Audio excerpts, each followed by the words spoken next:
الحمدللہ رب العالمین والصلاة والسلام علی رسول الکریم اما بعد فاعوذ باللہ من الشیطان الرجیم بسم اللہ الرحمن الرحیم۔ درس قرآن کی تیاری کیسے کریں؟ ایک تقریر میں نہ میں سکھا سکتا ہوں اور نہ آپ سیکھ سکتے ہیں۔ یہ ایسا ہی ہے جیسے کوئی یہ بتائے کہ علاج کیسے کرنا چاہیے، تقریر کیسے کرنا چاہیے، تو یہ معاملہ تو عمل کا ہے، اور جب تک کہ سکھانے والے کے سامنے سیکھنے والا عمل نہ کرے اس وقت تک صرف تقریر سے سیکھنا بڑا مشکل ہے۔ لیکن بہرحال کیونکہ لیاقت بھائی کا حکم ہے اس لیے اس کی تعمیل بھی ضروری ہے، تو میں آپ کے سامنے حاضر ہو گیا ہوں۔ جو نکات میں بیان کروں گا وہ اگر آپ نوٹ کر لیں گے تو شاید مفید ہوگا۔ قرآن مجید کا درس دو طرح کا ہو سکتا ہے، ایک وہ جس میں اس کے صرف و نحو کے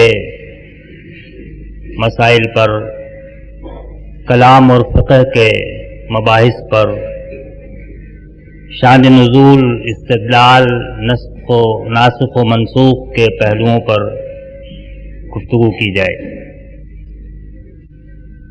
اس قسم کے درس کی تیاری کے لیے بالعموم ہم میں آپ میں الا ماشاءاللہ جس علم کی ضرورت ہے وہ نہیں پایا جاتا، اور میں بھی اپنے آپ کو انہی لوگوں کی صف میں رکھتا ہوں۔ اس لیے ابتدائی زندگی سے میں نے ان چیزوں کو اپنے درس کا موضوع نہیں بنایا۔ یہ میں نہیں کہتا ہوں بالکل نہیں جانتا، لیکن میں نہیں سمجھتا کہ میری تعلیم و تربیت منظم طریقے سے اس مکتب میں ہوئی ہے جہاں سے مجھے اس کا استحقاق حاصل ہو کہ میں ان مسائل پر کلام کروں اور ان مسائل کو سامنے رکھ کے تفسیر بیان کروں۔ قرآن مجید کے درس کا دوسرا عنوان جو ہے وہ نبی کریم صلی اللہ علیہ وسلم کو یہ ارشاد ہے کہ پہنچاؤ مجھ سے اگر ایک آیت بھی ہو۔ تو قرآن مجید کے پیغام کو پہنچانا، اور ایک آیت بھی اگر پہنچا سکیں تو وہ پہنچانا، اور جتنی استطاعت اور بس میں ہو اتنا کھول کے بیان کر کے پہنچائیں۔ جیسے تبیننہ، یہ بھی ہمارا عہد ہے اللہ سے، اس کو بیان کرو گے، اس کو کھول کے پہنچاؤ گے تاکہ لوگ سمجھ سکیں اور اس کے اوپر عمل کر سکیں۔ اس کا مقصد تذکیر، جو قرآن مجید کا ایک اہم مقصد ہے، وَلَقَدْ يَسَّرْنَا الْقُرْآنَ لِلذِّكْرِ فَهَلْ مِن مُدَّكِرٍ، ہم نے قرآن کو ذکر کے لیے آسان کر دیا ہے، کوئی ہے جو ذکر حاصل کرے۔ تو اسی لحاظ سے قرآن مجید کا سمجھنا بھی آسان ہے، اس کا پہنچانا بھی آسان ہے، اس کی ذمہ داری ہر مسلمان پہ جتنے اس کے بس میں ہو عائد ہوتی ہے، اور خاص طور پہ جو قرآن مجید کو نافذ کرنے کے لیے، اس کی طرف بلانے کے لیے کھڑے ہوئے ہیں، ان کے لیے تو بہت ضروری ہے۔ تو آپ میں سے کوئی یہ نہ سمجھے کہ یہ میں تو درس نہیں دیتا، بلکہ درس کی تو بہت ساری صورتیں ہوتی ہیں، ہزار صورتیں ہوتی ہیں، اور اس لحاظ سے شاید یہ نکات آپ سب کے لیے مفید ہوں گے۔ تو قرآن مجید تو شروع سے آخر تک ایک دعوت عمل ہے،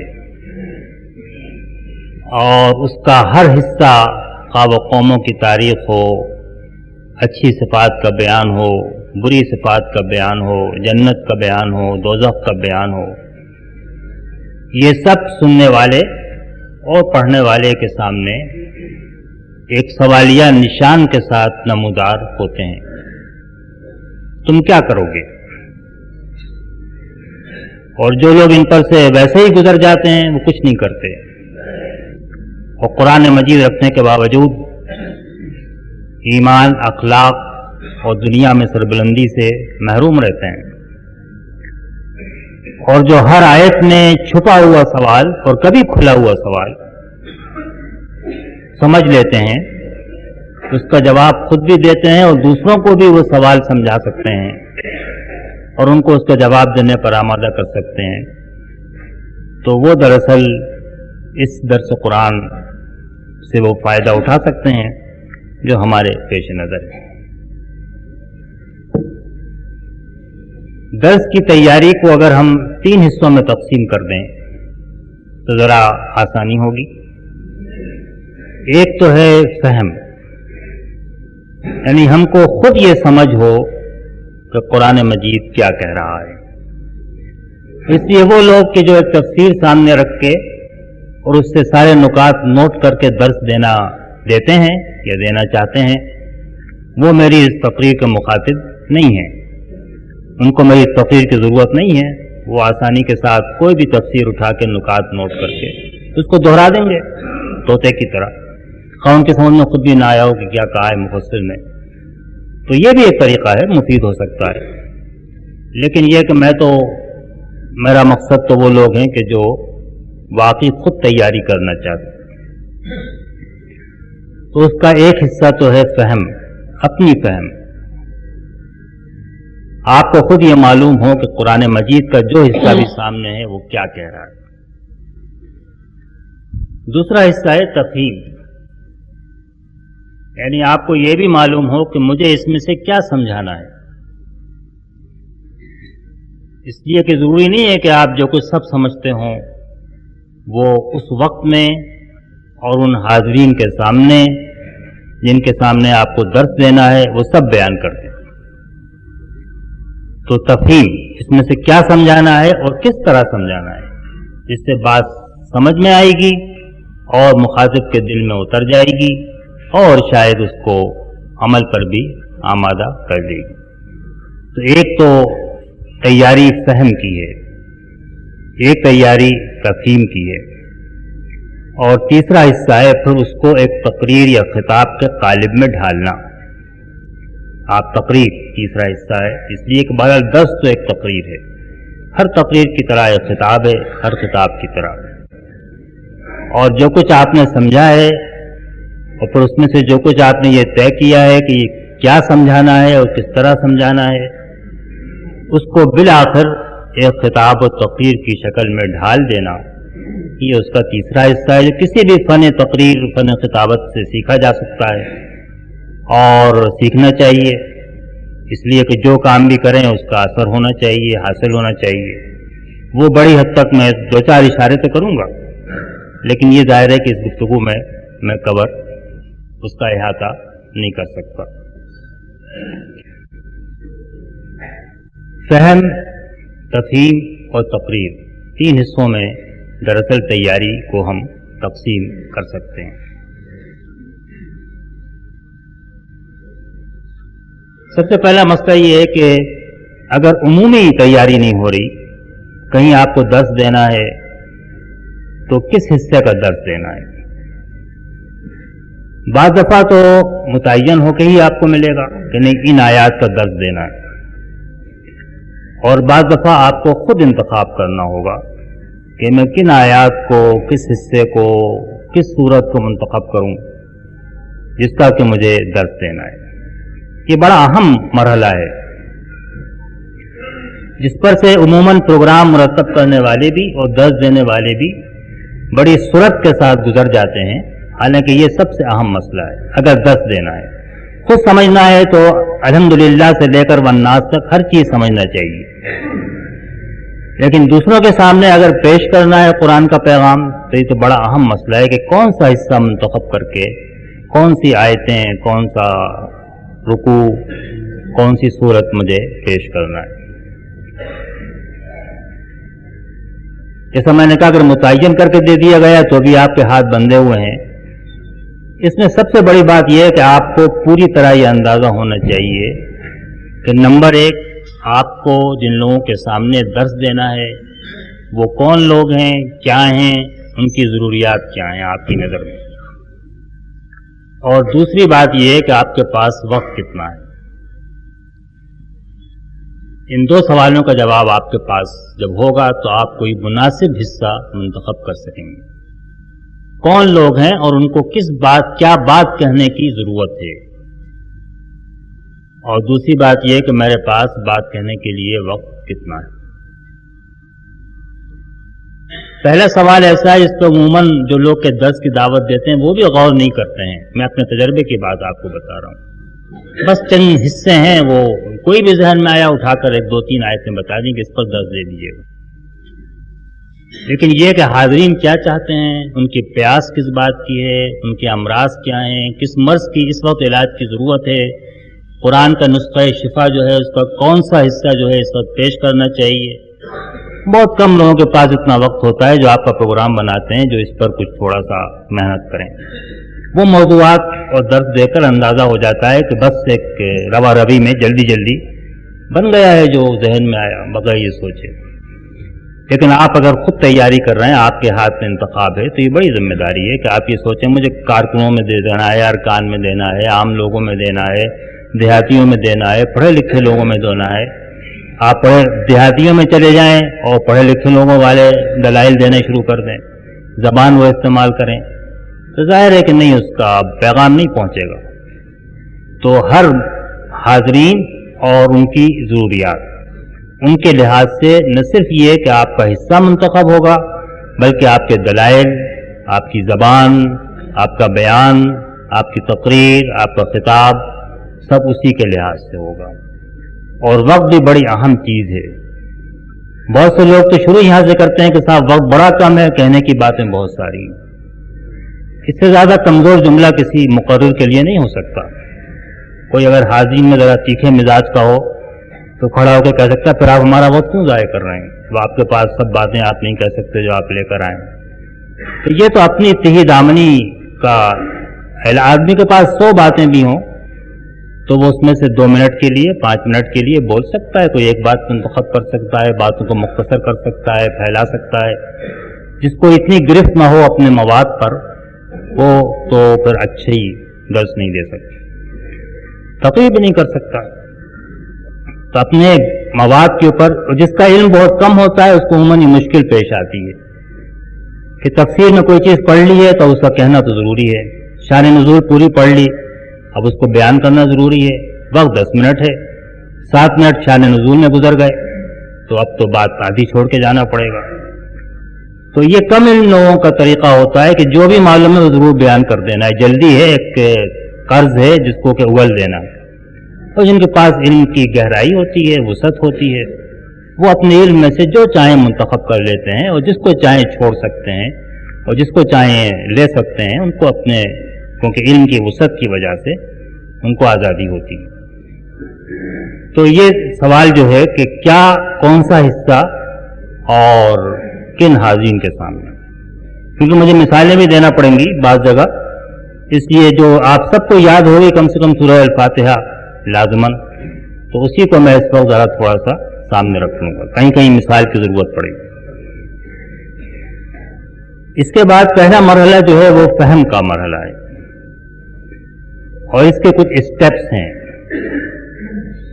اور یہ میں آپ کو پہلے بتا دوں کہ میں جو طریقہ بیان کر رہا ہوں یہ وہ ہے جو میں نے مفید پایا ہے، جس کو میں نے بہت سوں کو سکھایا ہے، جن کو سکھایا ہے انہوں نے بھی مفید پایا ہے. لیکن اس کے یہ معنی نہیں ہے کہ یہی ایک طریقہ ہے.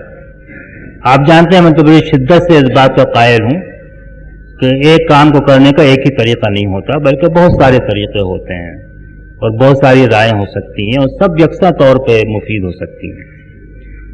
تو جو میں طریقہ بتا رہا ہوں یہ میرا اپنا آزمایا وہ طریقہ ہے. ممکن ہے آپ کو کوئی اس سے بہتر بتائے، یا آپ خود اس میں کچھ اپنے اجتہاد سے کمی اضافہ کر لیں تو وہ بھی کر سکتے ہیں.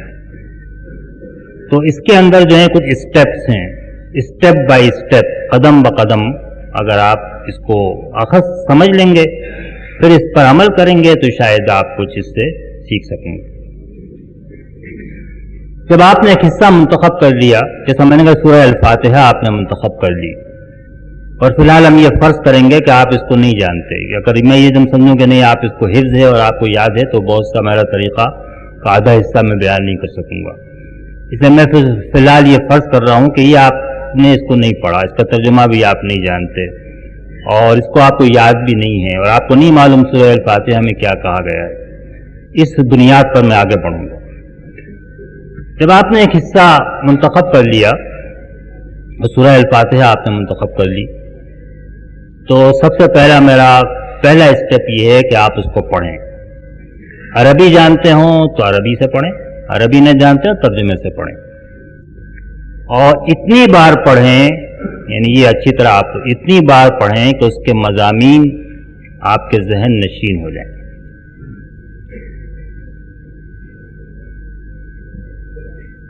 اس کے مضامین آپ کے ذہن نشین ہو جائیں، اس کا ایک ٹیسٹ ہے، اور اس ٹیسٹ کو آپ اپنے اوپر اپلائی کر لیں گے تو آپ کو معلوم ہو جائے گا کہ ہوئے یا نہیں۔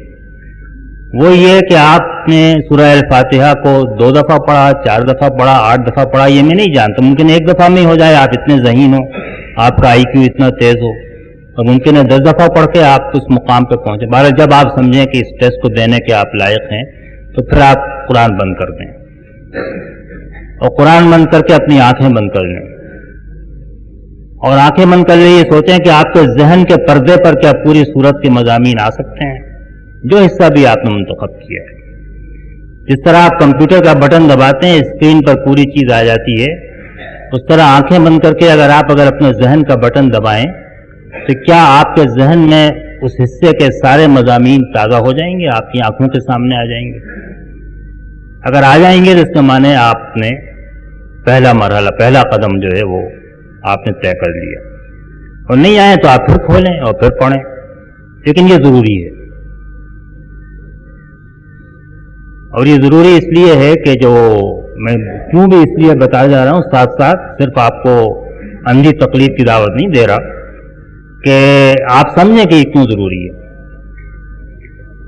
پہلی وجہ تو یہ ہے کہ جب آپ کا ذہن خود اس کے متن اور اس کے مضامین سے براہ راست ان کو اپنی غذا بنا لے گا تو پھر اس کے لیے ان پر سوچنا، سمجھنا اور بیان کرنا، متن کے گرد بیان کرنا، یعنی آپ نے تدبر قرآن یہ تفہیم سے سب رٹ کے بیان کر دیا تو وہ تو الگ مسئلہ ہے، لیکن اگر آپ چاہتے ہیں متن سے آپ کھوٹے سے آپ بندھے رہیں تو وہ کھوٹا آپ کے ذہن میں ہونا چاہیے، اور اگر ذہن میں متن نہیں ہے، مضامین نہیں ہے، تو آپ پھر اس کھوٹے سے آپ نہیں، پھر آپ آگے پیچھے جا سکتے ہیں، ربط قائم کر سکتے ہیں، بیان کر سکتے ہیں، اور وہ مضامین سب آپ کے ذہن میں موجود ہے۔ سب سے اچھا تو تھا ہی میں کہتا کہ آپ حفظ کر لیں، لیکن یہ میں عموماً نہیں کہتا، اس لیے کہ لوگوں کے لیے حفظ کرنے کا مطالبہ کرنا ذرا مشکل ہے، لیکن یہ آسان ہے کہ آدمی اس طریقے سے مضامین کو محفوظ کر لے۔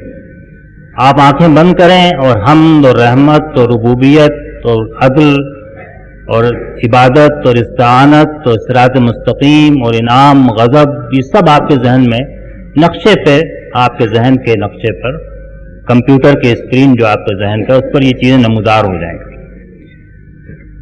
اس لیے بھی کہ میرے طریقے کے اندر سوچنے میں، سمجھنے میں، بیان کرنے میں متن جو ہے وہ اصل چیز ہے، قرآن مجید کے اپنے الفاظ، اور جیسا میں ابھی آ کے آپ کو بتاؤں گا، اس کا دوسرا قدم جو ہے پھر یہی ہے کہ اس متن پر آپ خود غور کریں، خود سمجھیں، اور میں اس بات کی سختی سے پابندی کرتا ہوں جو مجھ سے سیکھنا چاہتے ہیں کہ پہلے قدم پر وہ کوئی تفسیر نہیں دیکھیں گے، پہلے قدم پر وہ کوئی تفسیر نہیں دیکھیں گے، بلکہ اپنا تعلق براہ راست متن سے قائم کریں گے، قرآن مجید کے الفاظ سے۔ یہ میں نے اخذ کیا ہے حضرت شاہ ولی اللہ رحمۃ اللہ علیہ کے طریق تعلیم قرآن سے۔ ان کا طریق یہ تھا کہ وہ اپنے شاگردوں کو پہلے قرآن مجید کا متن پڑھاتے تھے، پورا متن پڑھاتے تھے، جہاں جہاں ضرورت پڑتی تھی کچھ بتاتے بھی جاتے تھے، لیکن متن پر لوگوں کو لگاتے تھے۔